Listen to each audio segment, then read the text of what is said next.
Line number 1، سورۃ انعام کی آیت نمبر 161 سے۔ اعوذ باللہ من الشیطان الرجیم، بسم اللہ الرحمن الرحیم، قل ان صلاتي ونسكي ومحياي ومماتي لله رب العالمين لا شريك له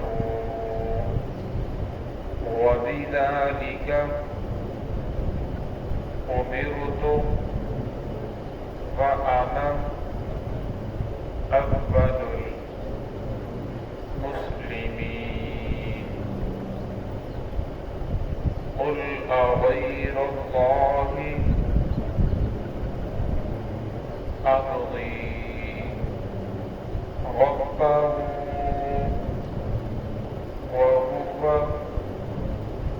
رب كل شيء ولا تكسب كل نفس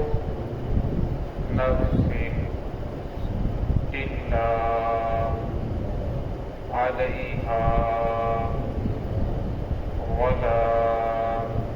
ولا تزر وازرة وزر أخرى ثم إلى ربكم مرجعكم فينبئكم بما كنتم فيه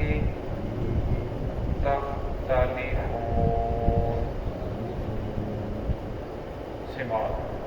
بسم اللہ الرحمن الرحیم، قل ان صلاتي ونسكي ومحياي ومماتي لله رب العالمين لا شريك له وبذلك أمرت وأنا أول المسلمين قل أغير الله أبغي ربا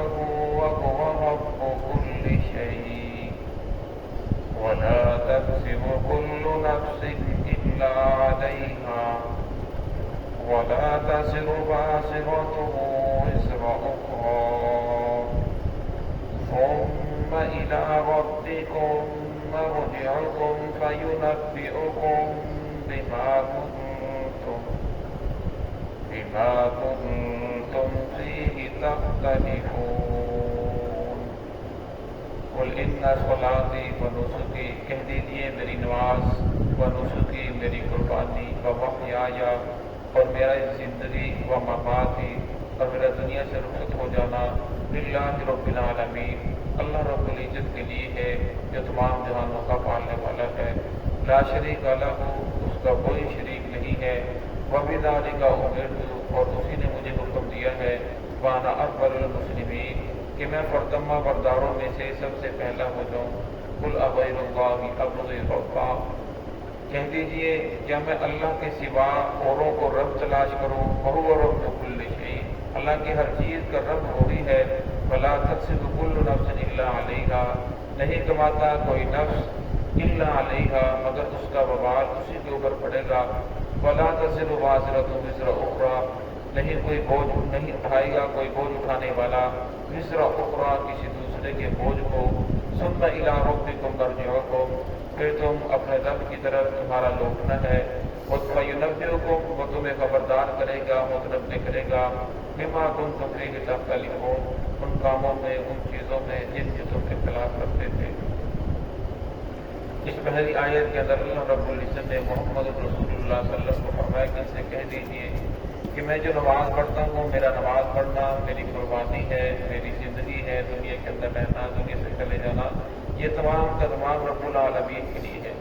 سمجھوتا اس وقت ہوتا ہے جب انسان کوئی کام محنت اپنی ذات کے لیے کرتا ہے، پھر اس کے اندر کوئی کہتا ہے تو اس کے اندر سمجھوتا کر لیتا ہے، جسے آپ کہتے ہیں کچھ اپنی بات منواتا ہے، کچھ دوسروں کی مان لیتا ہے۔ تو میں تو جو کام کرتا ہوں اپنے لیے تو کرتا ہی نہیں، بلکہ میں تو اللہ رب العزت کے لیے کر رہا ہوں۔ نماز پڑھتا ہوں تو میری نماز بھی اللہ رب العزت کے لیے ہے۔ اگر میں کوئی قربانی دے رہا ہوں، میں قربانی دے رہا ہوں، لوگ میرے اوپر ظلم ڈال رہے ہیں، میرے صحابہ کے اوپر ظلم کر رہے ہیں، اور اتنا زیادہ صحابہ اکرام پس رہے ہیں۔ آپ صلی اللہ علیہ وسلم کو، صحابہ اکرام کو 3 سال تک اس گھاٹی کے اندر قید رکھا گیا،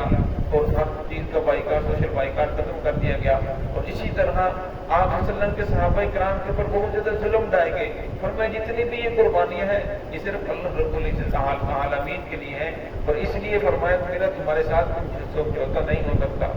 تو یہاں علماء نے لکھا ہے ان صلاتی، تو صلاۃ کی جتنی بھی حیتیں ہیں، نماز کی ساری کی ساری اللہ رب العزت کے لیے ہیں۔ قیام ہے، رکوع ہے، سجود ہے، یہ سارا کا سارا اللہ رب العزت کے لیے ہے۔ اللہ کے علاوہ کسی اور کے سامنے جھکنا جائز نہیں۔ تو اس لیے مفسرین نے اس آیت کے تحت لکھا ہے اگر آپ کسی کو سلام کرتے ہیں تو سلام کرتے ہوئے بھی اس کے آگے جھکنا جائز نہیں ہے۔ تو فرمایا جھکنا صرف اللہ رب العزت کے لیے ہے۔ تو اس لیے یہاں یہ بھی لکھا گیا کہ سلام جو ہے وہ دونوں ہاتھوں سے کرنا مصافہ سنت ہے۔ امام بخاری رحمۃ اللہ علیہ نے بخاری کے اندر ایک پورا باب باندھا ہے کہ مصافہ بالیدین کے جو مصافہ ہے، سلام ہے، وہ دونوں ہاتھوں سے ہے، تو دونوں ہاتھوں سے سلام کرنا سنت ہے۔ وَمَحْيَايَ وَمَمَاتِي لِلَّهِ رَبِّ الْعَالَمِينَ، اور فرمایا میری جو قربانی ہے وہ بھی اللہ رب العزت کے لیے ہے۔ اب دیکھ لیں صحابہ کرام نے کتنی قربانیاں دی۔ آج ہم دیکھ لیں ایک انسان پہلے نماز نہیں پڑھتا، اسے نماز پڑھنا شروع کر دی، کوئی پریشانی آ جاتی ہے، وہ کہتا ہے کہ دیکھو میں تو نماز نہیں پڑھتا ہوں، روزہ بھی رکھتا ہوں، صدقہ خیرات بھی کرتا ہوں، پھر بھی میرے اوپر ہی پریشانیاں آ رہی ہیں۔ اور میں اللہ رب کی طرف سے آزمائش بھی ہوتی ہے، اللہ رب اپنے بندوں کو دیکھتے بھی ہیں۔ اب صحابہ کرام نے اتنی تکلیفیں برداشت کی، کسی صحابی نے یہ نہیں کہا کہ یا رسول اللہ ہم تو اتنے نیکیاں کرتے ہیں پھر بھی ہمارے اوپر مصیبتیں آ رہی ہیں، لہٰذا ہم دین کو چھوڑتے ہیں، ہم تمہارا کفر اختیار کر لیتے ہیں۔ تو اس لیے فرمایا کہ صحابہ کرام نے ہر چیز کی قربانی دی۔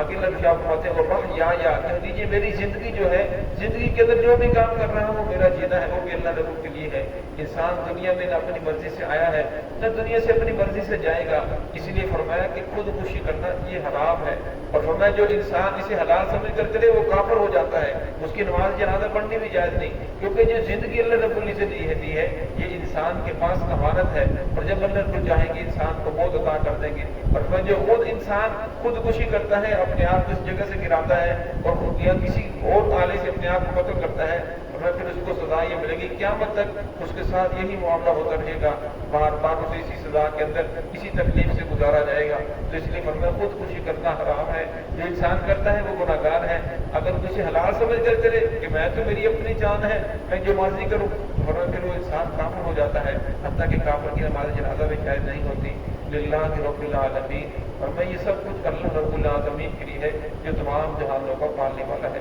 لا شریک لہ ہو، اور میں اس کا تو کوئی شریک نہیں ہے۔ اور مجھے حکم دیا گیا ہے کہ سب سے پہلے میں اسلام لیا ہوں، سب سے پہلے فرما برداروں میں سے میں ہو جاؤں، کیونکہ جب آپ صلی اللہ علیہ وسلم پر وحی نازل ہوئی، قرآن پاک نازل ہوا، احکامات نازل ہوئے، سب سے پہلے آپ صلی اللہ علیہ وسلم نے اسے تسلیم کیا، پھر تسلیم کرنے کے بعد پھر آگے لوگوں کی طرف لے کر چلے۔ قل اغیر اللہ ابغی، جس طرح کفار پہلے آپ صلی اللہ علیہ وسلم کے بارے میں ایک کہتے تھے کہ آپ نے قوم کے اندر بگاڑ ڈال رکھا ہے، تو لہٰذا سمجھوتا کر لیں، آپ ہمارے خدا کو برا نہ کہیں، ہم آپ کے خدا کو برا بھلا نہیں کہتے، کچھ دن آپ ہمارے خدا کی عبادت کیا کریں اور کچھ دن ہم آپ کے جو خدا کی عبادت کریں گے، کچھ دن آپ لا دوسرا کی جن کو وہ خدا سمجھتے ہیں ان کی عبادت کریں۔ تو اللہ کے فرمان سے کہہ دیجیے قل اغیر اللہ ابغی ربا، کیا میں اللہ کے سوا کسی اور کو رب تلاش کر لوں؟ وَهُوَ رَبُّ كُلِّ شَيْءٍ، اللہ کی ہر چیز کا رب، ہر چیز کا پالنے والا وہ ایک اللہ رب العزت کے ساتھ ہے۔ وَلَا تَقْسِمُ كُلُّ نَفْسٍ إِلَّا عَلَيْهَا، اور میں ہر نفس جو بھی کمائی کر رہا ہے، نیکی کر رہا ہے، برائی کر رہا ہے، اچھائی کر رہا ہے، غلط کر رہا ہے، اس کا وبال اسی کے اوپر پڑے گا۔ وَلَا تَزِرُ وَازِرَةٌ وِزْرَ أُخْرَىٰ، اور میں کوئی بوجھ اٹھانے والا قیامت والے دن کسی دوسرے کا بوجھ نہیں اٹھائے گا۔